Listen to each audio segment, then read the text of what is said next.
ఈరోజు పదవి విరమణ చేసిన శ్రీ కాకి నాగేశ్వరరావు గారికి, అలాగే తోటి డిఏఓస్కి, వేదిక మీద ఉన్నటువంటి తోటి ఆఫీసర్స్కి, ఉన్నటువంటి ఏఓస్, ఏడిఎస్, మినిస్ట్రియల్ స్టాఫ్, బంధుమిత్రులందరికీ కూడా హృదయపూర్వకమైనటువంటి నమస్కారం తెలియజేస్తున్నాను.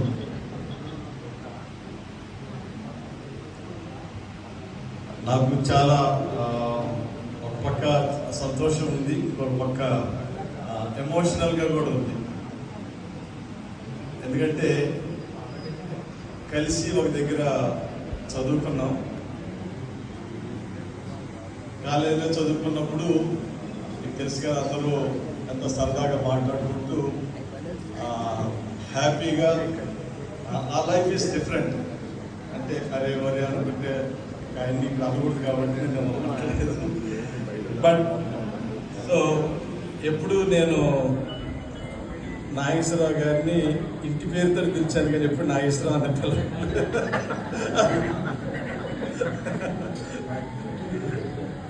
సో చాలా స్పోర్టివ్గానే, అంటే కాలేజీ నుంచి నాకు అట్లాగే పిలవటం అలవాటు. తర్వాత ఇక్కడ జాబ్లో జాయిన్ అయిన తర్వాత మొదట్లో అలానే పిలిచేది, కానీ కొంచెం నాకు సభ్యతగా అనిపించలేదు. సో ఒక స్టేజ్కి వచ్చాం, ఒక గెస్టెడ్ ఆఫీసర్ అయ్యాం, అలా పిలవకూడదు అని నేను అప్పటి నుంచి మార్చుకున్నాను.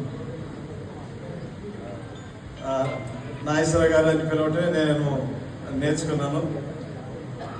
సో హైరార్కీలో కొంత నేను ముందుండటం వల్ల కాలేజీలో ఉన్నటువంటి చదువుతో ఏనాడు కూడా ఆ చదువు తీసుకోలేదు. దానికి నేను ఎప్పుడు ఆ క్యారెక్టర్ని చాలా ఇష్టపడతాను.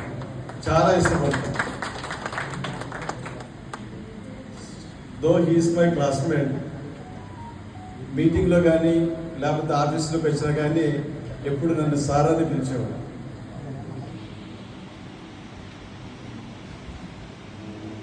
సో అది అంటే లిబర్టీ తీసుకోవచ్చు, కాదని అంటలేదు, కానీ ఎక్కడ ఎలా ఉండాలో, ఎవరితో ఎలాగ ఉండాలో, ఎవరితో ఎలాగ మాట్లాడాలో, ఎక్కడ తగ్గాలో ఎక్కడ నెగ్గాలో తెలిసినటువంటి వాళ్ళే జీవితంలో రాణించగలిగారు. సో అలాగా నాగేశ్వరరావు గారు నాకు 1982 నుంచి పరిచయం అయ్యి, తర్వాత ఇన్ని సంవత్సరాల జర్నీలో చాలా విషయాల్లో నేర్చుకోవాల్సినటువంటి విషయాలు నేను గమనించాను. నాకు ఎప్పుడు నాగేశ్వరరావు గారిని చూస్తే ఒకటే ఏంటంటే బాధ, మా క్లాస్మేట్స్లో చాలామంది డీడీ క్యాడర్ వరకు వచ్చారు. నేను కూడా చాలాసార్లు ఎందుకు ట్రై చేయకూడదు వెళ్ళి అని చాలాసార్లు అడిగాను, కానీ బట్ ఎందుకనో అది అవ్వలేదు. అది ఆయనకి ఎంత బాధ ఉందో అంతకన్నా నాకు ఎక్కువ బాధ ఉంది. సో ఏమైనప్పటికీ ఇన్ని ఏళ్ళ సర్వీసులో ఆయన రంపచోడవరంలో చేశారు, కోరకొండలో చేశారు, తర్వాత పిఠాపురంలో ఎక్కువ సర్వీస్ చేశారు. అప్పుడు నాకు బాగా దగ్గర, అంటే సర్వీస్ పరంగా బాగా దగ్గర. ఎనీ సిచ్యువేషన్, ఎనీ హార్డ్ సిచ్యువేషన్ని చాలా ఈజీగా హ్యాండిల్ చేయగలిగినటువంటి ఆ క్యాలిబర్ నాగేశ్వరరావు గారిలో నేను చూశాను.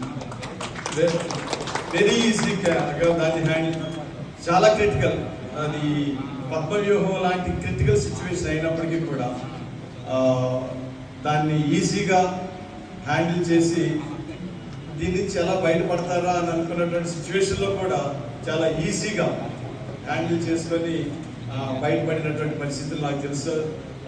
That is his ability and calibre అని నేను ఈ సందర్భంగా తప్పకుండా చెప్పి తీరాలి. రెండవది is mingling nature. Mingling nature అంటే ప్రతి ఒక్కరితో కూడా మంచి, చిన్న లేదు పెద్ద లేదు, క్యాడర్ అనేటువంటిది లేదు, కానీ అందరితోటి నాకు తెలిసి ఆయన ఊత పదం ఏంటంటే బాస్. ఏంటి బాస్?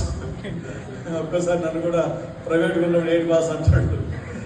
సో అది ఒక ఊత పదంలాగా అందరినీ పెద్దవాళ్ళని చిన్నవాళ్ళని కూడా మంచిగా సంబోధించి వారితో మాట్లాడి ఇప్పుడే కృష్ణ గారు చెప్తుంటే నాకు అనిపిస్తుంది, ఇద్దరు ఒకళ్ళొకరు చూసి నవ్వుకుంటామంటే ఏం చూసి నవ్వుకుంటారంటే ఆయన మొక్క అయినా ఈయన మొక్క అయినా ఇద్దరు చూసి నవ్వుకోవడం అంటే అదొక ఫన్నీగా ఉంటుంది అనిపించింది నాకు.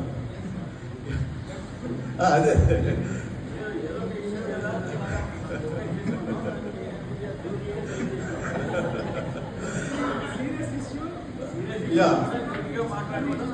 Yes that's a very good nature.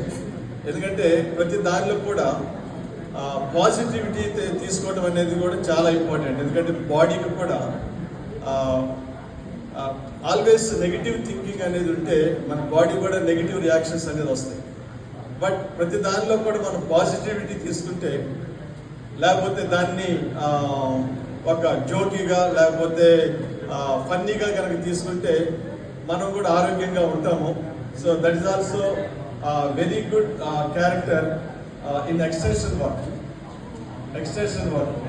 మీకు అందరికి కూడా అప్పుడప్పుడు నేను కూడా అంటూ ఉంటాను ఏంటంటే, కొంతమందితో మాట్లాడటం మనకు ఇష్టం ఉండదు, ఇష్టం లేకపోయినా కానీ వాళ్ళతో మనం నవ్వుతూ మాట్లాడాలి. నవ్వు రాకపోతే ఏం చేయాలి అని అంటే, అట్లీస్ట్ ప్రాక్టీస్ ప్లాస్టిక్ నవ్వునన్నా ప్రాక్టీస్ చేయాలి. అంటే వాళ్ళతో ఎంత బలవంతంగా అయినా సరే నవ్వి మాట్లాడటం అనేది ఎక్స్టెన్షన్లో ఒక టెక్నిక్. అది నాగేశ్వరరావు గారిలో 100% ఉంది. ప్లాస్టిక్ అందరితో నవ్వుతూనే మాట్లాడతారు, అందరినీ సాటిస్ఫై చేస్తారు. ప్రతి రైతు దగ్గర కూడా మంచి నేమ్ సంపాదించుకున్నారు. రెండవది నాకు ఆశ్చర్యమయ్యేది ఏంటంటే, ఆయన ఎప్పుడు హెడ్ క్వార్టర్లో లేడు, రాజమండ్రి నుంచి ఎక్కడున్నా సరే మరి ఇంత జర్నీ ఎలా చేయగలిగాడు? ఎందుకంటే ఒక్కోసారి రాత్రి 9 గంటలు కూడా ఇంటికి వెళ్ళేటువంటి పరిస్థితులు ఉంటాయి. మరి ఇంట్లో మరి వాళ్ళ మిస్సెస్ ఎలా రానిచ్చారు నాకు తెలియదు, కానీ ఏమైనప్పటికీ అంటే ఆయన అంత సర్వీస్ చేయగలిగాడు. నైట్ లేట్గా అంటే రైతుతో మాట్లాడడం కొన్నిసార్లు మనకు తప్పదు అది. సో దాన్ని అర్థం చేసుకొని సహకరించి ఇంటి నుంచి బయటికి పంపించి మళ్ళీ వచ్చేంత వరకు కూడా వారి కూడా ఎదురు చూస్తూ వారికి మంచి సపోర్ట్ చేశారు అని ఈ సందర్భంగా వారి యొక్క మిస్సెస్ని కూడా నేను అభినందనలు తెలియజేస్తున్నాను. అమ్మ మీరు లేకపోతే ఎక్కడున్నారు, మీరు లేకపోతే లేదు, ఇంత సర్వీస్ చేసేవాడు కదా మా నాగేశ్వరరావు గారు. బట్ ఆ క్రెడిట్ కూడా మీదే అని నేను భావిస్తున్నాను. కుటుంబ సభ్యుల యొక్క సహకారం ఏదైనా చేయలేరు. సో ఈ సందర్భంగా మరి ఎంతమంది, నేను ఏ సన్మాన కార్యక్రమం మన డిపార్ట్మెంట్లో ఎంతమందిని నేను ఎప్పుడు చూడలేదు. I think this is the first time. So ఇదే స్పిరిట్ని అందరికీ మీరు కంటిన్యూ చేయాలి. సో పదవీ విరమణ అంటే ఈ 30 years పైన సర్వీస్ చేసినటువంటి వాళ్ళని మనం చాలా ఘనంగా సన్మానించాల్సినటువంటి అవసరం ఉంది. ఎందుకంటే వాళ్ళు చాలా డిపార్ట్మెంట్లో ప్రతి ఒక్కరికి ఆఫీసర్స్ కూడా ఒక మాదిరికరంగా ఉండి వాళ్ళు సేవ చేశారు. కాబట్టి ఇంత ఘనమైన సన్మానానికి వారు తగిన వారని నేను భావిస్తున్నాను. నాగేశ్వరరావు గారి గురించి ఎప్పుడు కాకినాడలో వీళ్ళ క్లాస్మేట్ అంట ఒక డాక్టర్ గారు, కార్డియాలజిస్ట్, మా నాగేశ్వరరావు ఎలా ఉన్నాడు కనబట్టి ప్రతిసారి అడుగుతాడు. నాగేశ్వరరావు అడగడు కానీ ఆయన అడుగుతుంటాడు. అంటే అప్పుడు నేను ఏంటి పలానా డాక్టర్ గారు నీకు తెలుసు అంటే ఎదురు క్లాస్మేట్ అని ఏదో అలా చెప్పేశారు. సో ఆ ఫ్రెండ్షిప్ అనేటువంటిది చాలా మెయింటైన్ చేస్తారు. ఫ్రెండ్షిప్ అందరితోటి మింగిల్ అయ్యి ఫ్రెండ్షిప్గా ఉండటం అనేది. సో ఎక్కువ టైము మాట్లాడటం కాదు, కానీ మరి ఎంతకాలము వాళ్ళు ఒక జర్నీ చేస్తూ ఇక్కడి నుంచి పదవీ విరమణ తర్వాత నాకు తెలిసి అయితే ఆయన ఇంట్లో ఖాళీగా అయితే కూర్చోడు. ఉదయం లేస్తే మాధవరావు దగ్గర కృష్ణ దగ్గర ఎవరి దగ్గర చేరతాడు పోయి. సో అలాగైనా సరే డిపార్ట్మెంట్ తోటి టచ్లోనే ఉంటారు. అలాగే వారికి సర్వీసెస్ ఫార్మర్స్ కూడా ఇంకా ఎంతో కావాలి, గైడెన్స్ ఎంతో కావాలి. యంగ్స్టర్స్ ఉన్నటువంటి వాళ్ళు వాళ్ళ దగ్గర గైడెన్స్ తీసుకోవచ్చు. ఇటువంటి మీటింగ్ మనం ఎందుకు పెట్టుకుంటామంటే, పదవి విరమణ చేసేటువంటి వాళ్ళ జీవితంలో ఎటువంటి మంచి జరిగినాయి, వాళ్ళు ఎలాగా లీడ్ చేశారు, దానిలో ఏం మనం నేర్చుకోవాలి అనేటువంటి దాని గురించే మంచి విషయాలు మనం చెప్పుకుంటాం. కొన్ని నెగిటివ్ సైడ్ ఉండొచ్చు, కానీ అవి మనకు అనవసరం. కానీ ఈ పదవి విరమణ తర్వాత వారికి మంచి దేవుడు మంచి ఆరోగ్యాన్ని, బలాన్ని, శక్తిని దయచేయాలని మనసారా నేను కోరుకుంటున్నాను. అలాగనే క్లాస్మేట్స్ అందరినీ కూడా గుర్తుంచుకొని ఎప్పుడు వారితో కాంటాక్ట్లో ఉండాలని కోరుతున్నాను. మరి ఈ సందర్భంగా కెన్నడి చాలా రోజుల తర్వాత మళ్ళీ అమలాపురంలో నేను చూశాను. So happy. అలాగే ముకుందరావుకి నేనే ఛార్జ్ ఇచ్చాను, మారేడుమిల్లి ఛార్జీ. సో అలాగా అందరం కలిసి క్లాస్మేట్స్గా మరి ఇంకొకసారి కలుసుకున్నందుకు కొంచెం నాకు సంతోషంగా అండ్ ఎమోషనల్గా కూడా ఉంది.